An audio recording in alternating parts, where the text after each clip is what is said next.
One of the most popular questions I get asked, whether I'm at an event or I'm just scrolling on my social media, is how did you actually come up with the name Hungry Creative? To me, a hungry creative is someone who is seeking to quench a hunger for more. And that could be more understanding, more skills, more life. It is a specific kind of restlessness that people try to fix, but I have decided to lean into that. For a very long time, I used to think I had a problem with myself. I'm a very restless person. And as a very restless person, there's a tendency for me to hop on things. But as I kept speaking with people, I realized that this is a common thing. This made me feel seen, made me feel like I'm not alone. Like there are actually people like me. I remember having a conversation on the episode 2 of this podcast with New York, where he actually mentioned that he's such a restless person that whenever he gets an idea, he just starts getting like physically, the excitement of a child. He starts feeling that excitement and it causes him to just get up and just go do it.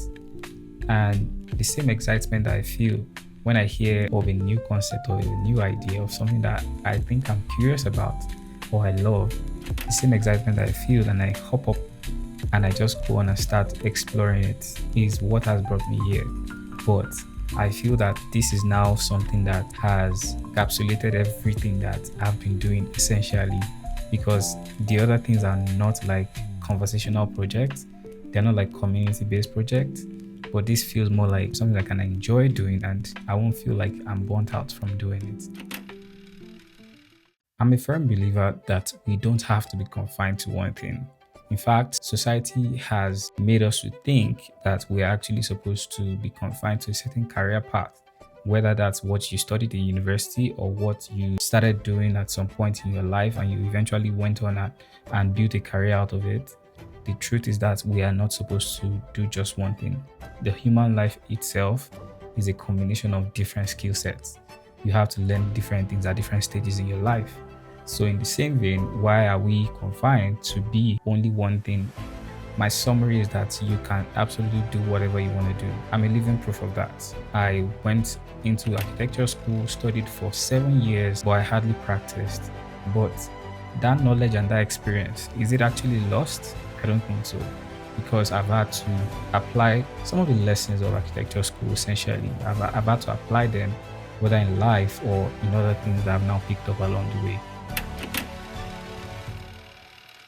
Another part of this is also the fact that I grew up very sheltered. I hardly experienced life. I was always home, always in my space, always doing things I love. I never felt like I was out of place or I was missing out on anything. But when I actually started growing up and started having my own life and space and house and stuff, I started having more interactions with people. I started meeting people like me who actually also have similar passions. And I started having conversations with them. And I started seeing some connections in regard to the passion and the curiosity that I have. And that made me realize, why not just document these conversations? Because these conversations, I find them to be very valuable. So I decided to start documenting these conversations through the Hungry Creative Podcast.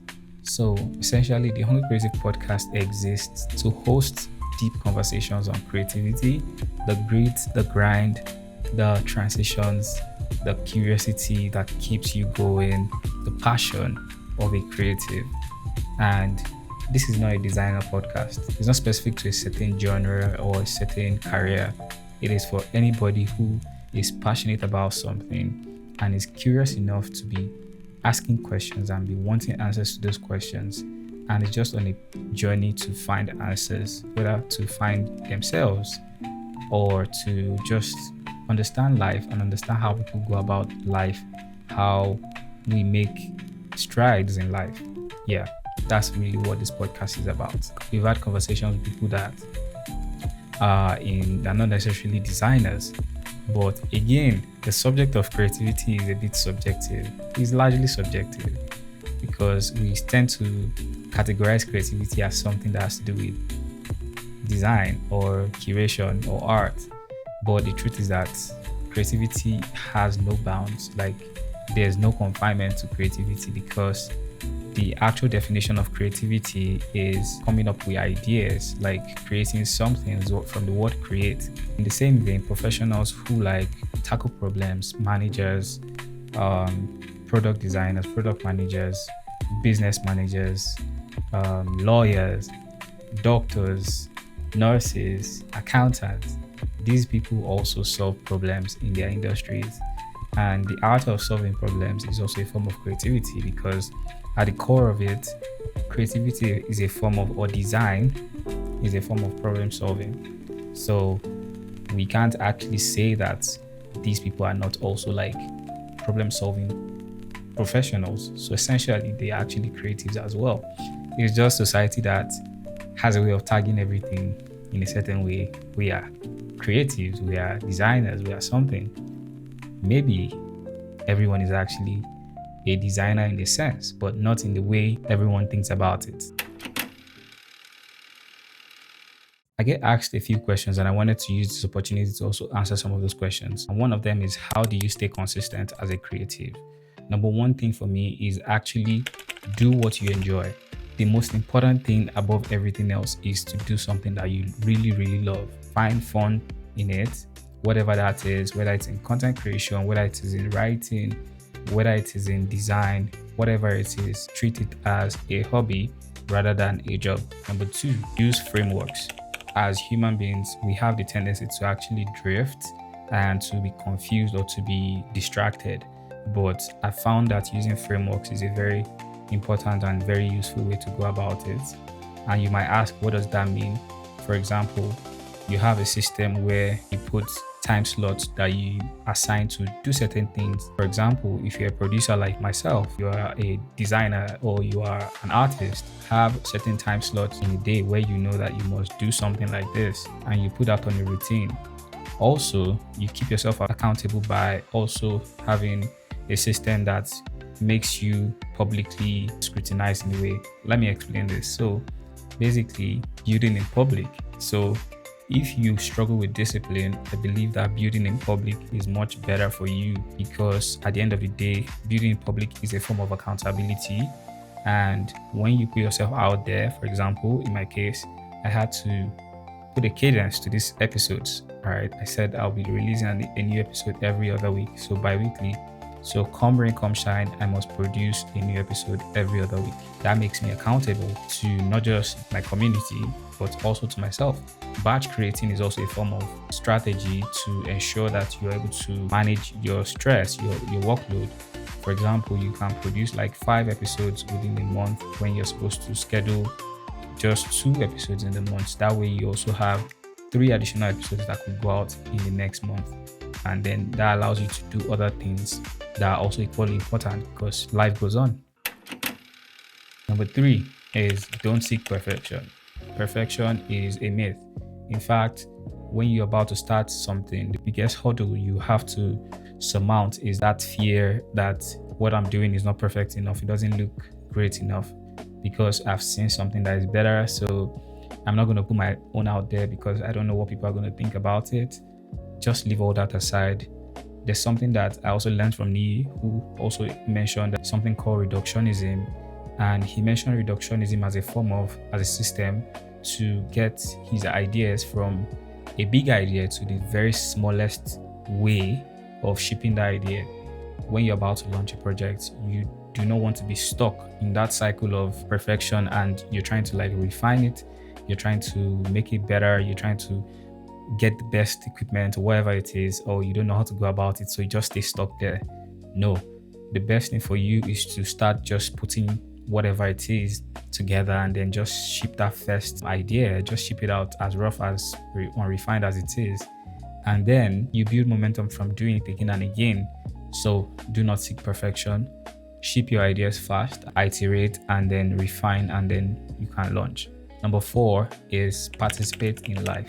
Now, this is very, very crucial for every creative because creatives have the tendency to be sedentary. And if you're like me who works from home, I spend a lot of hours in my office space. I hardly go out, but I make it an intentional effort to again ensure that I'm putting myself out in physical spaces, I'm attending events, I'm playing sports, I'm participating in life.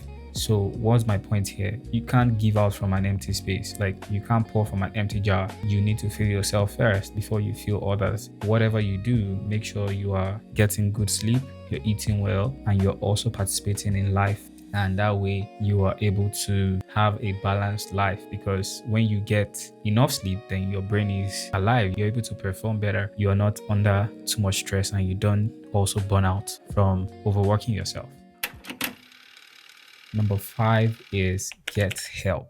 For me, this is the most important part of it, because no man is an island. I heard a saying by, I think it was Canva's founder, that says, if your vision is something that you can do alone, go have a second look at that vision. And this is why I'm so big on community. Your community will definitely help you to make life better.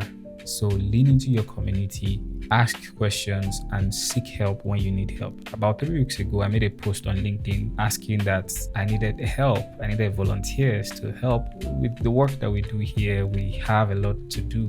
We are building without any expectations for how many people would actually connect with what we're doing. And a number of people applied to be volunteers to work with us, because they see something, they see a part of them in what we're doing. I encourage you to seek help, to seek assistance from people, community, and you'll be surprised by how many people will come through, because you definitely need that help. Anyway, we have come to the end of this episode, and if you made it to the end, I'm really glad that you did. Thank you for being here. Thank you for being subscribed to this channel, I hope. If you're yet to subscribe to the channel, please hit the subscribe button. If you made it to the end, can you just drop an Easter egg emoji, as we're around the Easter period? Just drop the Easter egg emoji to confuse everybody. I think that will be fun. If you enjoy this, maybe give a thumbs up as well. So you can give a thumbs up and an Easter egg, and that tells me that you enjoyed this and you want more of this. My name remains Mo, and this is the Hungry Creative Podcast. So I'll catch you in the next one. All right, ciao.